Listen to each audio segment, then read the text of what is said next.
คือผัสสะคือการถูกต้องอาหารคือเจตนาอาหาร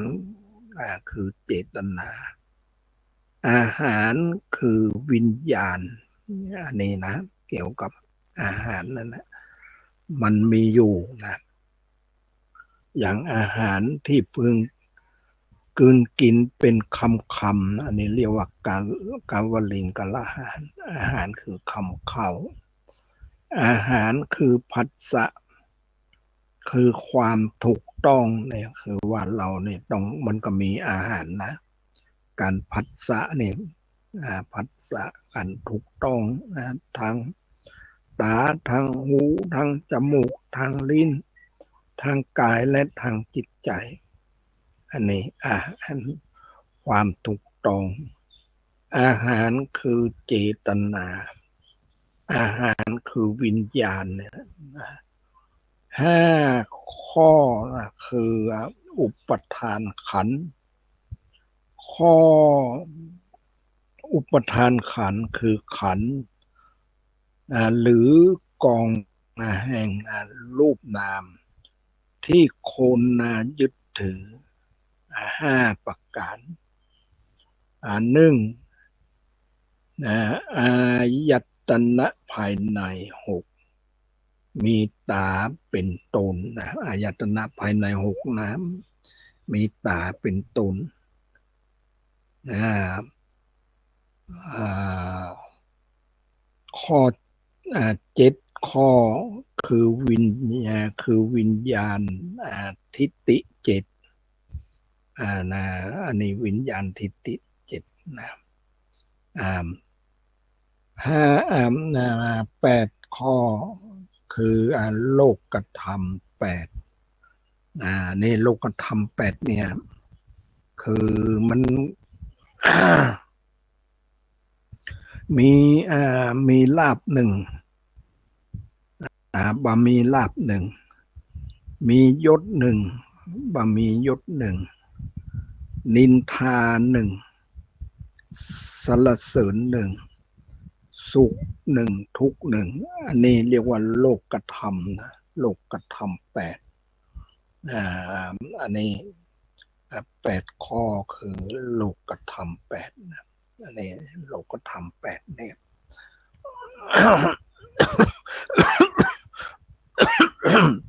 เขาต้องเอามาพิจารณาโลกธรรมแปดนะคือมีลาภบะมีลาภมีลาภบะมีลาภมียศบะมียศมีนินทามีสรรเสริญมีสุขมีทุกข์อันนี้มันเป็นของกู้กันแต่ว่าพูดใดที่อยู่เหนือในโลกธรรมแล้วบัตถุโลกธรรมเข้าครอบงำมีลาภกับบายินดีจนเกินไปนะมีลาภอย่างนี้ได้ลาภมาอย่างมานี้ก็บ่ยินดีจนเกินไปเนี่ยพอเสื่อมลาภเราก็เนี่ยมันก็อ่าบาปต้องไปกังวลอย่างมันนะมีลาภบ่มีลาภเนี่ยนะอันนี้มียศมียศคือมีตำแหน่งหน้าที่อย่างต่างๆนี่นะอันนี้มียศบ่มียศเราก็บ่ต้องไปนั่นเท่าใดบ่ต้องไปไอ้วันไหวมันเท่าใดนะอันนี้เรียกว่ามียศบ่มียศนะมีสรรเสริญคำสรรเสริญเราก็ต้องรู้เท่าทันมันเขาสรรเสริญว่าเราอย่างใดว่าเราดีหรือว่าเราบดีถ้าว่าเราดีแต่ว่าเรา บางทีก็ไปหลงละเลงตามคำสรรเสริญพอเขาว่าเราบดีก็เนี่ยจะต้องจิตใจก็ขุ่นมัวบัดชอบเนี่ยอันนี้ก็ต้องเอามาพิจารณาหรือว่ามียศ มีมีมีอ่มีสรรเสริญนะมีนินทาเนี่ยเนี่ยสรรเสริญกับนินทาเนี่ยมันเป็นของคู่กันมีสุขมีสุขกับเนี่ยเพราะว่ามีความสุขเราก็จะไปหลงระลึงนะพอความทุกข์มันเข้ามาเราก็จะอัดอั้นตันใจแต่เมื่อรู้เท่าทันเนี่ยเรียกว่าโลกธรรมธรรมของโลกบ่มีธรรมของโลกมีลาภมียศมีสรรเสริญมีนินทามีสุขมีทุกข์อันนี้ผู้ใดถ้าพิจารณารู้เท่าทันเนี่ยของโลกธรรมแล้วโลกธรรมนี่มันก็บอกครอบงำผู้นั้นอันนี้นะโลกธรรมแปดและเก้าเนี่ยคือสัตตวาทสัตตวาทเก่าเนี่ยสิบคืออกุศลกรรมบทสิบกายทุจริตสามวจีทุจริตสี่มโนทุจริตสามอันนี้นะถ้าเป็นเนี่ยเป็นสิบนะคือว่ากายทุจริตสามวจีทุจริตสี่มโนทุจริตสามอันนี้ก็รวมแล้วก็เป็นสิบอันนี้เรียกว่าคืออ่าคืออกุศลกรรมบทสิบกายทุจริตสามวจีทุจริตสี่มโนทุจริตสามรวมแล้วก็เป็นสิบกายทุจริตนั่นนะเป็นอกุศลแล้วก็เรียกว่าการฆ่าสัตว์การลักขโมยของคนอื่นการผิดลูกเมียคนอื่นอันนี้นะกายทุจริตเป็นกายที่บดีนะเป็นกายที่มัน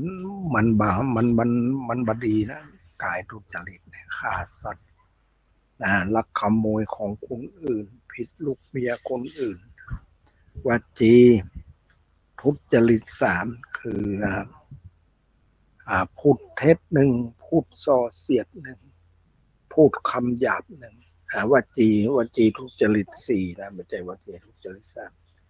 วจีทุจริตสี่เนี่ยคือพูดเท็จหนึ่งพูดส่อเสียดหนึ่งพูดคำหยาบหนึ่งพูดเพ้อเจ้อหนึ่งอันนี้เป็นวจีทุจริตมโนทุจริตสามมโนทุจริตสามมีอย่างมี โลภอยากได้ของเขาพยาบาทปองร้ายเขาเห็นผิดจากทำนองของธรรมที่ชอบอันนี้เรียกว่ามโนทุจริตเป็นมโนที่เป็นจิตที่บดีอันนี้เป็นฝ่ายอกุศลอันนี้เราจะต้องเอามาพิจารณามโนทุจริตสามคือทางด้านความโลภก็เรียกว่าโลภอยากได้ของเขาทางด้านความโกรธคือความโกรธคือความบพอใจความโลภความโกรธความหลงในบรรลุเท่าทันตามความเป็นจริงอันนี้รวมแล้วเป็นว่าอากุศข้อสิบนะอากุศลกรรมบทสิบอันนี้และนางภิกษุณีชาวเมือง อ่าชาวเมืองกะสังขละกะสังคระแสดงธรรมแก่ภิกแสดงธรรมแก่พวกอุบาสกชาวเมืองกะสังขะในทำนองในทำนองเกี่ยวกับเรื่องปัญหา10ข้อข้อข้างต้นพระผู้มีพระภาคทรงทราบด้วยทรงทราบตัดชมเชยตัดว่าอิลิ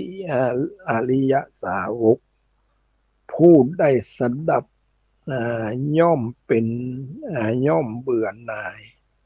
คลายกำหนัดในสิ่งที่เลิศจึงไม่ต้อง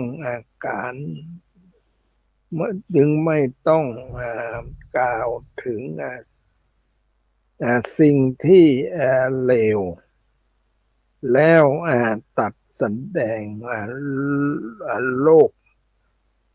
สดัดตัดแสดงโลกพ้นโลกคือพระจันทร์พระอาทิตย์ถึงพ้นถึงพันซึ่งเท้ามหาพรหมเป็นเท้ามหาพรหมเป็นเลิศศรัทธาคืออริยสาวกผู้ได้สดับก็ยังเบื่อหน่ายคลายกำหนัดในสิ่งที่เลิศนั้นแล้วได้ตัดธรรมเนื่องด้วยอันธรรมอันธรรมธรรมอันธรรมอื่นๆอันพ้องกันพ้องกับที่เคยตัดมาแล้วเช่นกสินายยตนะกะสิกสินายตนะสิบอภิพาอภิพายยตนะอภิพายอภิพายตนะ8เป็นต้นในที่สุดได้ตัดแสดงนิพพานในปัจจุบัน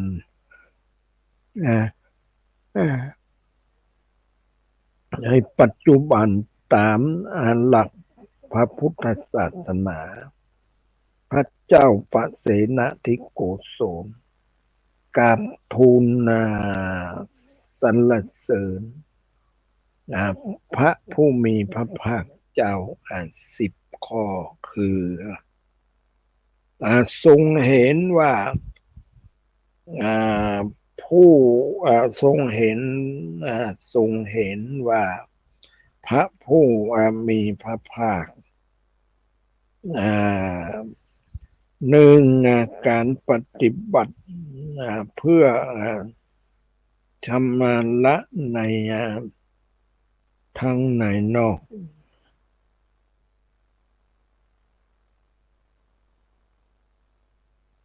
พระเจ้าปเสนทิโกศลทรงเห็นภายนอก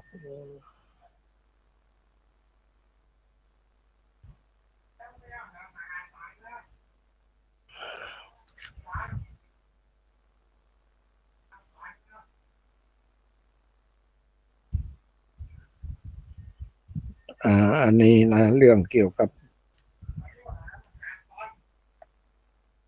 นางภิกษุณีชาวเมืองอ่ากสังคะ แสดงธรรมแก่พวกนะอุบาอุบาสกชาวเมืองกสังคะในธรรมนองเดียวกับเรื่องปัญหา10ข้อข้างตนพระภูมิพระภาคอ่าทรงทราบตัดชมเชยด้วยตัดว่าอริยสาวกผู้ได้สดับย่อมมาเบื่อหน่ายย่อมเหมือนเบื่อหน่ายคลายกำหนัดในสิ่งที่เลิศจึงไม่ต้องกล่าวถึงสิ่งที่เลวแล้วตัดแสดงโลกตัดแสดงโลกพ้นโลกมีพระจันทร์พระอาทิตย์ถึงพ้นซึ่งเท้ามหาพรหมเป็นเลิศอริยสาวกผู้ใดสดับก็ยังเบื่อหน่ายคลายกำหนัดคลายกำหนัดในสิ่งที่เลิศนั้นแล้ว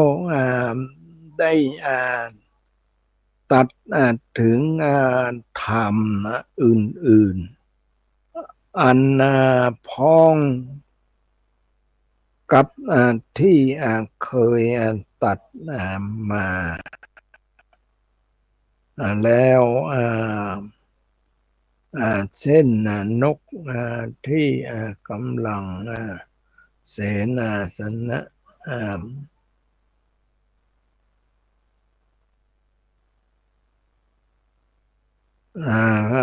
ก็เคยตัดเคยตัดสมาตัดสมาแล้วเช่น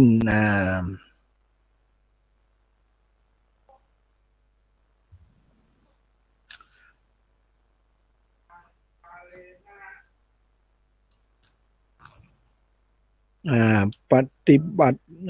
เพื่อประโยชน์ความสุขแก่ชนเป็นอันมากสองทรงมีศีลสามทรงเสพเสนาสนะและสิ่งที่เสนาสนะแสดงเสนาสนะอันสงัดทางสันโดษด้วยปัจจัยสี่ตามที่ตามมีในตามในมีในได้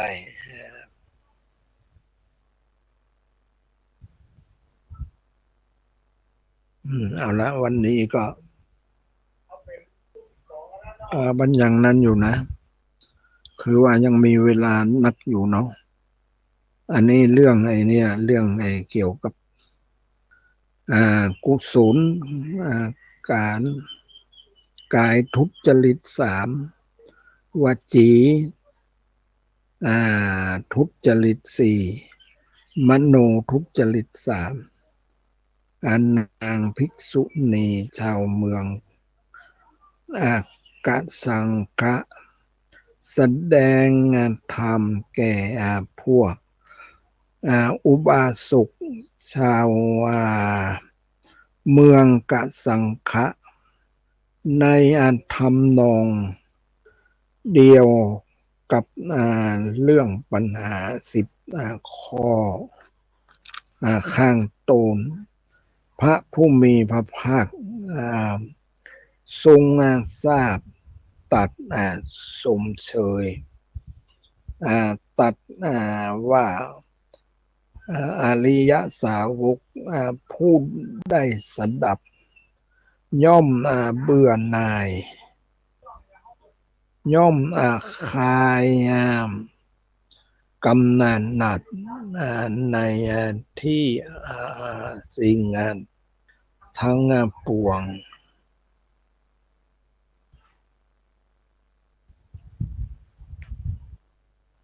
อันนี้นะเกี่ยวกับเนี่ย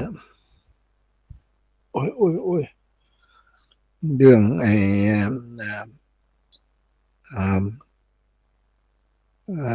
นี้แล้วก็ด้วยทรงพระเจ้าปเสนทิโกศลกราบทูลสรรเสริญพระผู้มีพระภาค10 ข้อคือทรงเห็นว่าพระผู้มีพระภาค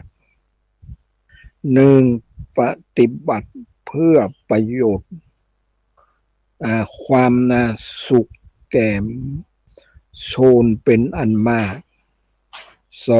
2ทรงมีศีล3ทรงเสพเสนาสนะอันสงัด4ทรงสันโดษด้วยปัจจัย4ตามมีตามได้5ทรงเป็นผู้ทรงเป็นผู้ควรของคำนับหรือของคำนับจนถึงทรงเป็นเนื้อนาบุญอันยอดเยี่ยมของโลก6ทรงมีถ้อยคำขัดเกลากิเลส7ทรงได้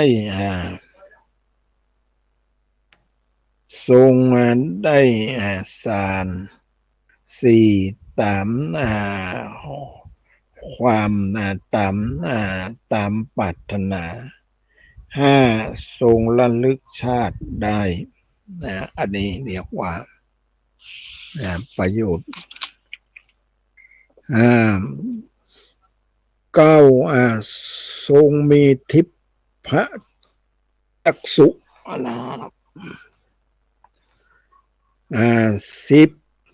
ทรงทำให้แจ้งเจโตวิมุตติปัญญาวิมุตติอันไม่มีอาสวะอยู่ในปัจจุบันทรงเห็นเหตุเหล่านี้จึงทรงแสดงความเคารพและตั้งความปรารถนาดีในพระผู้มีพระภาค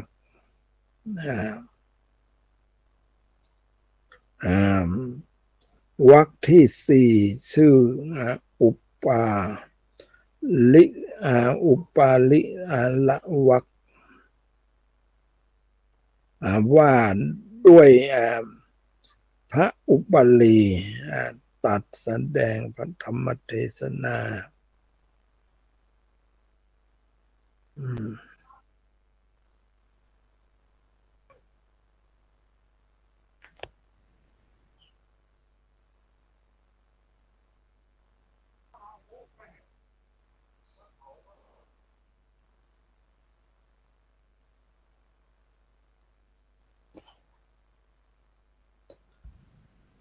อันนี้นะเกี่ยวกับเกี่ยวกับธรรมะคำสั่งสอนขององค์สมเด็จพระสัมมาสัมพุทธเจ้าอย่างเรื่องเนี่ยเรื่องตีตัดสอน แก่พระเจ้าปเสนทิโกศลเรื่องบุคคลสี่จำพวกคนสี่จำพวกนั้นอย่างใดคนสี่จำพวกนั้นบุคคลที่มืดมามืดไปนั่นนะอย่างหนึ่งบุคคลที่มืดมาแล้วสว่างไปอย่างหนึ่งบุคคลอ่าอ่าบุคคลที่สว่างมาแล้วก็มืดไปอย่างหนึ่งบุคคลที่สว่างมาแล้วก็สว่างไปนี่อย่างหนึ่งอันนี้นะแล้วบางทีเราเรื่องจะต้องเอามาพิจารณาเรื่องเกี่ยวกับบุคคลเนี่ยนะบุคคลสี่จำพวกเนี่ยคือมืดมามืดไปเนี่ยเป็นคนทุกข์ยากลำบากแต่ว่าถ้าบ่มีความเพียรที่จะออกจากทุกข์บ่เห็นทุกข์แล้วก็มัวเมาอยู่เนี่ยจึงว่าบุคคลที่ไม่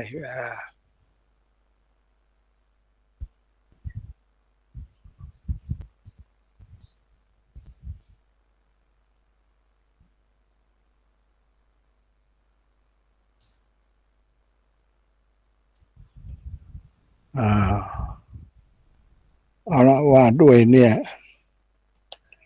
ว่าด้วยบุคคลนะมืดมาแล้วก็มืดไปมืดมาแล้วสว่างไป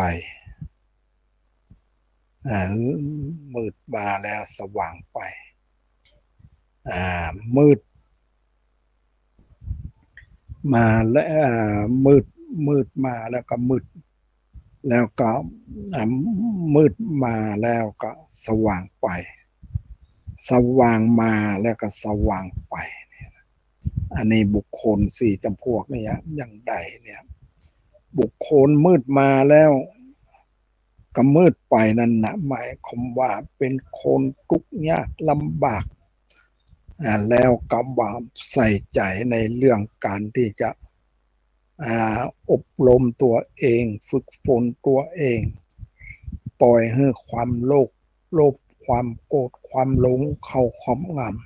ำแล้วก็ปฏิบัติไปตามความโลภความโกรธความหลงของตัวเองอันนี้จัดว่า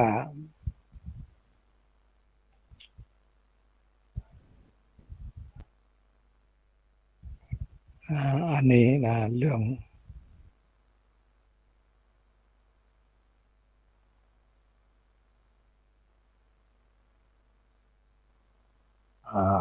อันนี้เรื่องเนี่ยมันก็มีคือว่ามันก็เป็นตัวอย่างนะมันมีเป็นตัวอย่างบุคคลมืดมามืดไปนะบุคคลนี่เป็นว่ามันมีความความโลภความโกรธความหลงเข้าครอบงำแล้วก็ประพฤติในทางทุจริตต่างๆนี่แหละอันนี้นะเปิ้นจัดว่าเป็นคนที่มืดมาแล้วกระทำบัตรำที่พึ่งของตัวเองพออย่างว่านั่นนะแล้วถึงกำหนดตัวเองจะต้องไปรับหน้าที่แล้วก็ปล่อยให้ความเนี่ยมืดเมามืดมัวนั้นเข้าครอบงำบักคิดที่จะออกจากกามคือความที่อ่า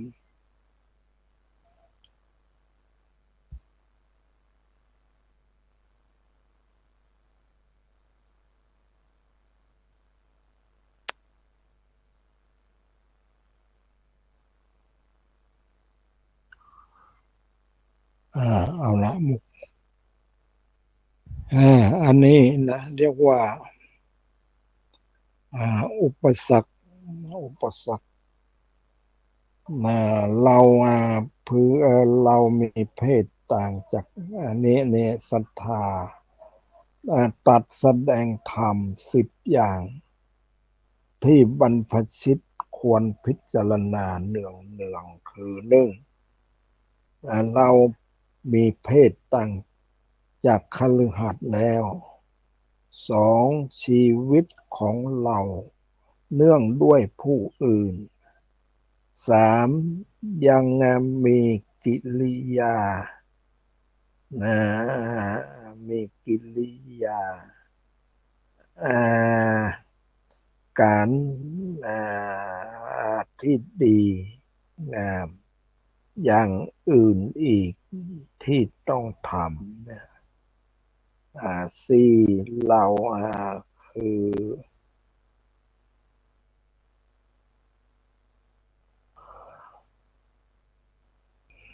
อันนี้เรียกว่าแล้วเราก็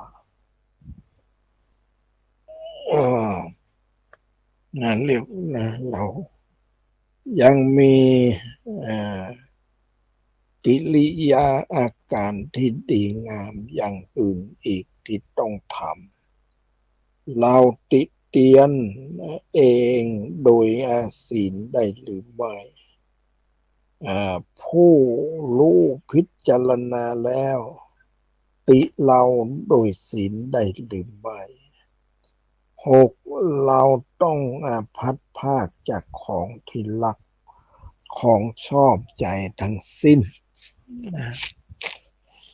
อันนั้นแล้วเจ็ดเรามีกรรมเป็นของตัวจะเป็นผู้รับ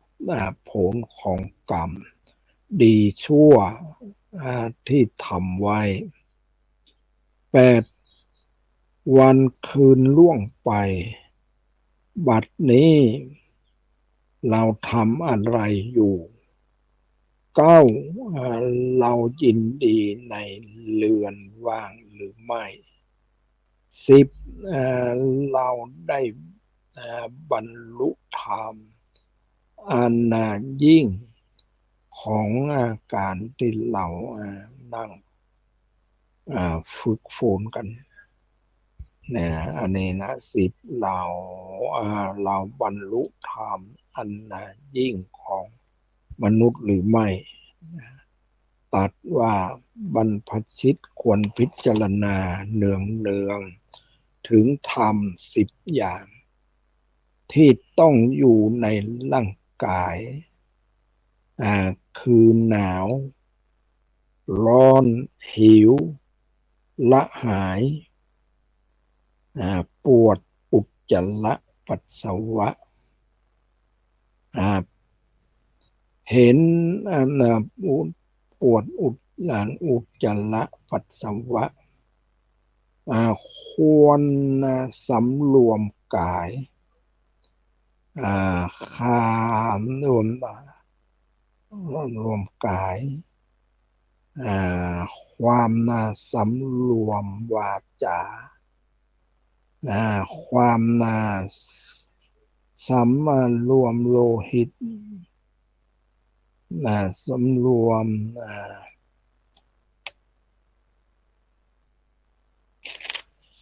อันนี้เรื่องเกี่ยวกับเนี่ย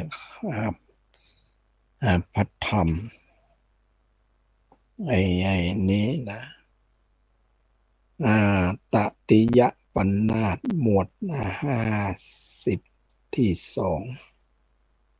หมวดอันนี้มีวรรคที่หนึ่งชื่อ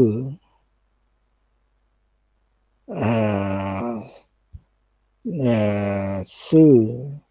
สัจจิตตวรรคว่าด้วยจิตของตนวรรคที่สองชื่อยะมกะมักว่าด้วยธรรมที่ยุที่เป็นคู่วรรคที่สองคือชื่อว่ากัลวานอันชื่อว่ากัลวานมุตนำนาวันด้วยวันด้วยอุปสรรควันด้วยอุบาสกอันนี้นะ อันเรา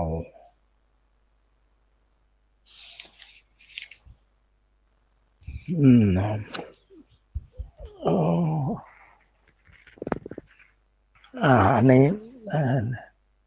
มันว่าด้วย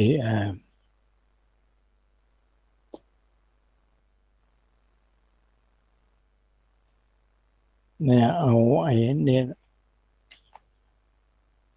ว่าด้วยเนี่ยอภิธรรม7 กำปีล้อมนี่นะเรื่องนี้ก็จะต้องเอามาพิจารณาเอกังสมยังภควาเตเวสุวิหลติตาวติงาเสสุปริสัตตกรรมุนเลบันดุกรรมพละศิลาอย่างตัดละโขภควาเตวนังตาวติงสานังอภิธรรมากัตถังกัตเถสิกุศลาธรรมาอกุศลาธรรมา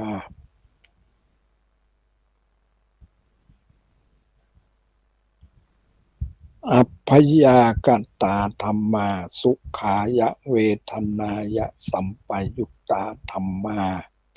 ทุกขายะเวทนายะสัมปยุตตาธรรมาดูลาสัพปุริสะตั้งหลายคือคฤหัสถ์นักบวชยิงใจตั้งหลายจูงจักตั้งโสตาประสาทหูดาบฟังเฮือรู้แจ้งแล้วจำชื่อไว้ในมโนทวารวิถีจิตใจแห่งตนจุผู้ทุกคนอยู่จุผู้จุคนตนที่นี่จักกล่าวยังอานิสงส์อานิสงส์พุทธกูลแห่งพระอภิธรรมเจ้าตั้ง7 กำปีอันมาแต่งแปลงให้เป็นกายอินทรีย์จุโตนจุตัวสัตว์มนุษย์โลกคนเหล่าตั้งหลายนี้ด้วยสังอาเคปก่อนนั้นและเปิงรู้ดังนี้สังวิทาปุกะยะปะเจ็บตัวนี้ดังนี้และสังตัวนี้คือได้อภิธรรมสังกินีวิธรรมสังกินีวิตัวนี้คือได้อภิธรรมวิพังกะทาตัวนี้คือได้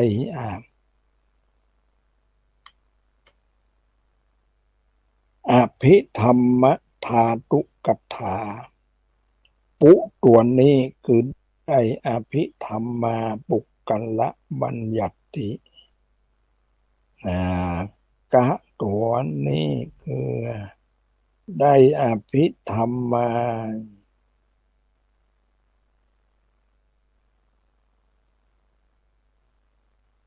อภิธรรมาอภิธรรมากัถาวัตถุยะตัวนี้คือได้อภิธรรมายะมกะปะตัวนี้คือหากได้อภิธรรมามหาปัฏฐานมหาปัฏฐานเจ้าสัตตปุกกละสัตตโลกตั้งหลายมนุษย์ปุกกละยิงใจสัตว์ตั้งหลายยามเมื่อมาตั้งเอาปฏิสนธินั้นและ สังตัวนี้คือได้อภิธรรมาสังกินี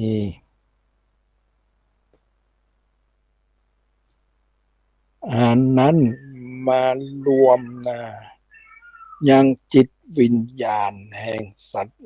โลกต่างหลายเมื่อพร้อมตั้ง33แล้วก็จริงนำมาเข้าวางดุกกำขวาแห่งป้อและแม่มาตั้งอยู่ในต้องป้อนานได้7 วันแล้วจึงจักออกวางดุกข้างป้อกำซ้ายแล้วจึงมาเข้ากำมอมแห่งแม่แล้วมาตั้งอยู่ในต้องแม่และวิตัวนี้คือได้อภิธรรมวิพังกะนั่นมานั่นมาเคี่ยวแห้งเป็นตอมน้ำมันงาอันติดอยู่หางทลายนานได้7 วันและแล้วทาตัวนี้คือได้อภิธรรมมาทาตุกถามาเคี่ยวกัดด่างแข็งเป็นดังตอมน้ำตัดทิอันแหลมคืนนานได้7 วันปุตัวนี้คือได้อภิธรรมมาปุกกละบัญญัติมาเคี่ยวแห้งเป็นตอมเลือดอยู่ได้7 วันคือดูได้7 วันกะคือได้อภิธรรมกัถถาวัตถุมาเคี่ยว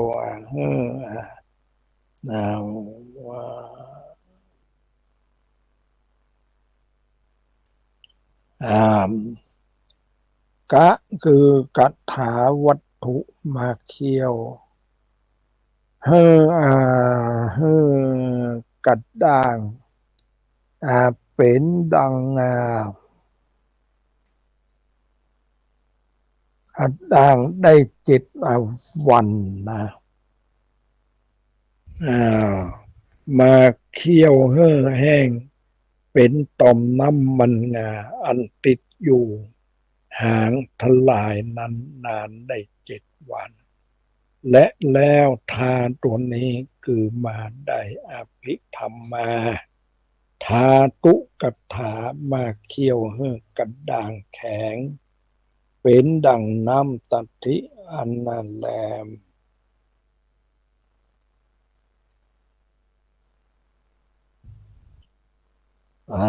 เกลือกินน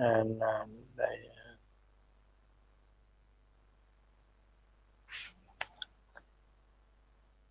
อันนี้นะนานได้7 วันแล้วทาตัวนี้คือมาได้อภิธรรมมาทาตุกถามาเคี่ยวกระด่างแข็งเป็นดังน้ำตัดทิอันแหลมคืนนั้นนานได้7 วันแลคือปุตัวนี้คือได้อภิธรรมมาปุกละบัญญัติมาเคี่ยวแห้งเป็นต่อมเป็นเลือดอยู่ได้7 วันก็ได้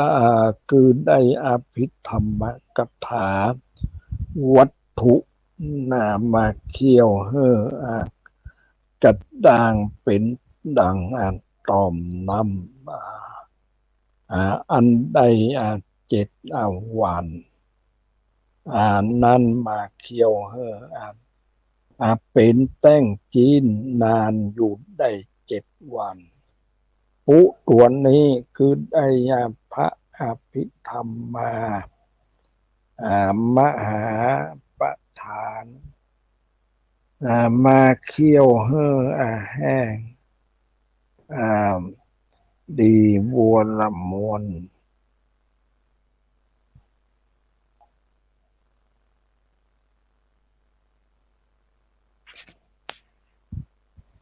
อ่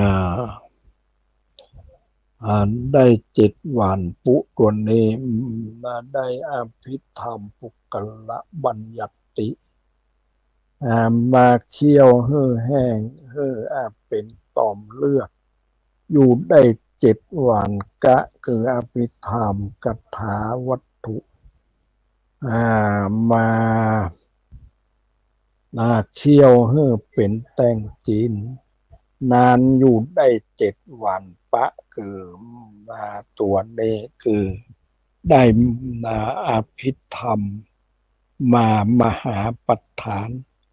มาเคี่ยวเห่อแห้ง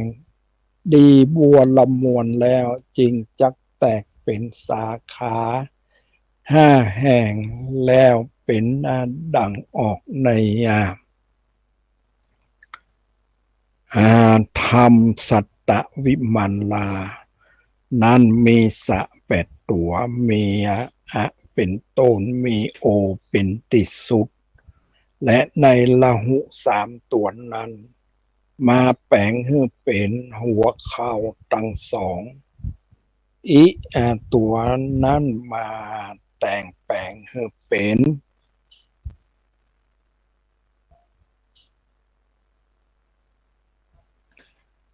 ให้เป็นที่รัดเอวอุตัวนั้นมาแต่งให้เป็นที่คู่ให้เหยียดได้ไวนักดังฟ้าแมบนั่นแหละจริงจักว่าเป็นตัวลัดสะและตัวทีคา5 ตัวนั้นคือหากมาได้ตัวนั้นมาแต่งให้เป็นแข้งขวาตัวอีมาแต่งให้เป็นแข้งซ้ายตัวอูว่านั้นมาแต่งให้เป็นแข้งขวาตัวเอนั้นมาแต่งแปลงให้เป็นแข้งซ้ายตัวโอนั้นมาแต่งแปลงแต่งให้เป็นลำตัวตังมวลเป็นที่ยาวนั่นจริงว่าเป็นตัวทีคาเพื่ออันและตัวทีคา5 ตัวนี้คืออีอูเอโอ5 ตัวนี้คือว่าได้นะโมพุทธายะและนะคือได้อัปโปธาตุ12โมตัวนั้นได้ปัทวีธาตุ21กูธาตุคือได้เตโจธาตุเจโตธาตุคือได้อ่า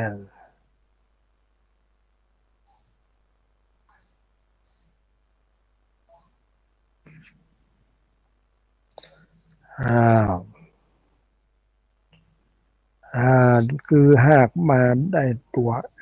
นั้นมาแต่งให้เป็นแข้งขวาตัวอีมาแต่งให้เป็นแข้งซ้ายตัวอูมาแต่งให้เป็นแขนขวาตัวเอมาแต่งให้เป็นแขนซ้ายตัวโอนั้นมาแต่งให้เป็นลำตัวตั้งงามมวลเป็นที่ยาวนั่นจริงว่าเป็นตัวที่ยาวเมื่อ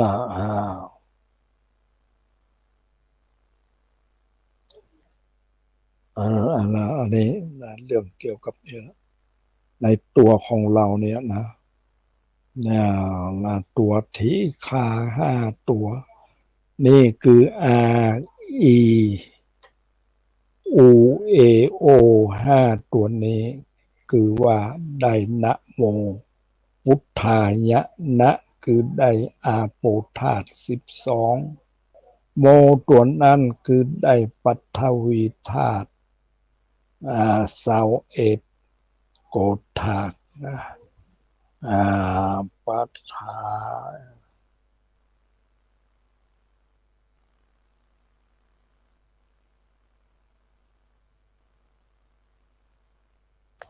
อันนี้เรื่องเกี่ยวกับอภิธรรมนะมันอยู่ในตัวของคนเรานี่แหละเราก็ต้องเอามาพิจารณาถ้าเราเข้าใจอภิธรรมแล้วเนี่ยในตัวของเราเนี่ยจะศึกษาอย่างใดเนี่ยเราเนี่ยเราต้องมีสติพิจารณาอิริยาบถใหญ่เนี่ยการยืนการเดินการนั่งการนอนเราจะต้องมีสติกำกับอยู่เสมออิริยาบถใหญ่คือยืนเดินนั่งนอนอันนี้เป็นอิริยาบถใหญ่อิริยาบถย่อยก็คือจะคูจะเหยียดจะเลี้ยวซ้ายแลขวาจะก้มจะเงยก็ให้มีสติเรามีสติอยู่เนี่ยสติบ่าห่างจากตัวเราเนี่ยเรียกว่าอันนี้เราจะต้องเจริญสติแล้วมันเท้ามันจะเดินไปทางที่ไหนมือมันจะไปทำอะไรอย่างก็ต้องมีสติควบคุมมือเท้าของเราแล้วเนี่ยในที่สุดแล้วมันได้อิ่มแล้วมันก็นั้นไปมันก็อยู่รอดไปพวกสัตว์ต่างๆที่มันกิน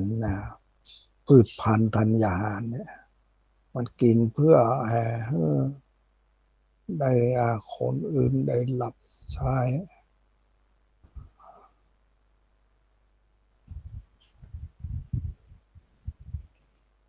เอาละวันนี้นะมันก็เวลาก็ยังนั่นอยู่อันนี้เราพูดถึงเรื่องอภิธรรมเนี่ยพูดใดเนี่ยเข้าใจอภิธรรมเนี่ยนะเข้าใจอภิธรรมเนี่ยรูปเสียงกลิ่นรสโผฏฐัพพะอันนี้อายตนะภายในอายตนะภายนอกนะรูปเสียงกลิ่นรสโผฏฐัพพะนี่เป็นอายตนะภายนอกแต่อายตนะภายในคือตา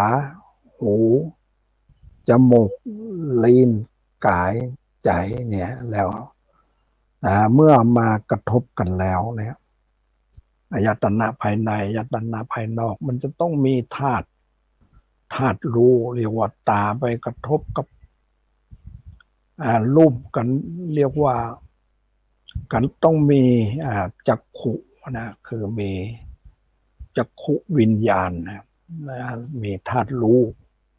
หูไปกระทบเสียงเราก็มีธาตุรู้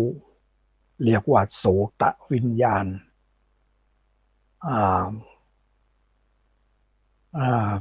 กลิ่นกระทบจมูกก็เรียกว่าคานวิญญาณคือความรู้ทางจมูก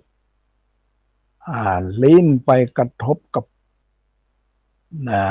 ลิ้นไปกระทบกับรสเนี่ยก็เรียกว่าสิวหาวิญญาณแล้วกายไปกระทบกับโผฏฐัพพะก็เรียกว่ากายวิญญาณจิตใจไปกระทบกับธรรมารมณ์ก็เรียกว่ามโนวิญญาณรวมแล้วเป็นธาตุ14ในตัวของเรานี้เราจำเป็นที่จะต้องศึกษาเอามาพิจารณาในเมื่ออันนี้แหละมันก็อยู่ที่เรามีสติในความเป็นอยู่เนี่ยนะวันเพื่อฝึกสตินะการอิริยาบถใหญ่ก็คือการยืนก็คือมีสติรู้ การเดินก็ให้มีสติรู้การนั่งก็ให้มีสติรู้ยืนเดินนั่งและนอนก็ให้มีสติรู้อันนี้ให้มีสติรู้มีอายตนะภายในอายตนะภายนอกแล้วมันมากระทบกันแล้วก็เป็น วิญญาณนะคือว่าวิญญาณวิญญาณนะคือธาตุรู้นี่แหละแต่ว่าเนี่ยเราจะนั้นยังใดจะต้องมีให้มันรู้เนี่ยนะตากระทบรูปมันจะต้องมีเรียกว่าจักขุวิญญาณเนี่ยแต่ว่าเราจะต้องมีสติรู้เท่าทันมันนี่ก็เรียกว่าจักขุวิญญาณ หูกระทบกับเสียงก็เรียกว่าโสตวิญญาณอินกระทบกับจมูกก็เรียกว่าคานวิญญาณลิ้นกระทบกับรสก็เรียกว่าชิวหาวิญญาณกายกระทบกับโพธพพะก็เรียกว่ากายวิญญาณใจเราเนี่ยกระทบกับธรรมารมณ์ก็เรียกว่ามโนวิญญาณเนี่ยวิญญาณเนี่ยมันมีรวมแล้วเรียกว่าธาตุ18เนี่ยมันอยู่ในตัวของเราบางทีเราไม่ได้สังเกตในตัวของเราบางทีเราก็ปล่อยให้มันไปออกไปตั้งนอกตัวเราแล้วเราก็เลยเคยชินในการรู้ความรู้ในที่มันเกิดขึ้นในตัวของเรานี้เราจะต้องอาศัยกันฝึกฝนการอบรมการพิจารณาเนี่ยทุกคนนะทุกรูปทุกนามเนี่ยมันก็ต้องมีอย่างนี้เป็นอย่างนี้เหมือนกันทุกคนถ้าเราเนี่ยฝึกฝนอบรมมันรู้เท่าทันมันแล้วเราก็จะพอความโลภมันเกิดขึ้นเราก็จะได้รู้